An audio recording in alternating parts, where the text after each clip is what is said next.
பிரிவினையை அல்ல சுயாட்சியை கோருவதாக தமிழ் தேசிய கூட்டமைப்பு தெரிவித்துள்ளது. அந்த அமைப்பின் தேர்தல் அறிக்கையை யாழ்ப்பாணத்தில் நேற்று வெளியிட்டு அதன் தலைவர் சம்பந்தன் இதனை தெரிவித்தார்.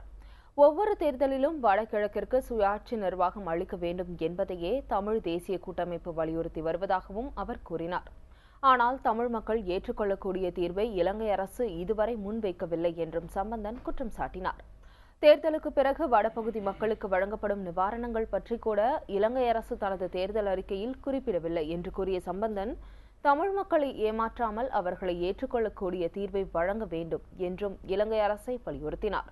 இலங்கையில் 3 மாகாணங்களுக்கான தேர்தல் வரும் 21ஆம் தேதி நடைபெறுகிறது.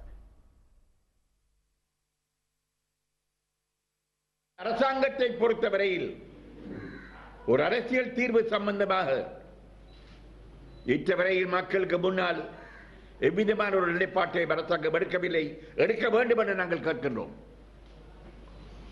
நம்முடைய தேர்தல் விஞ்ஞாபனத்தில் நமது நிலைப்பாட்டை நாங்கள் கூறியிருக்கின்றோம். உங்களுடைய தேர்தல் விஞ்ஞாபனம் எங்க? உங்களுடைய தேர்தல் அறிக்கை எங்க?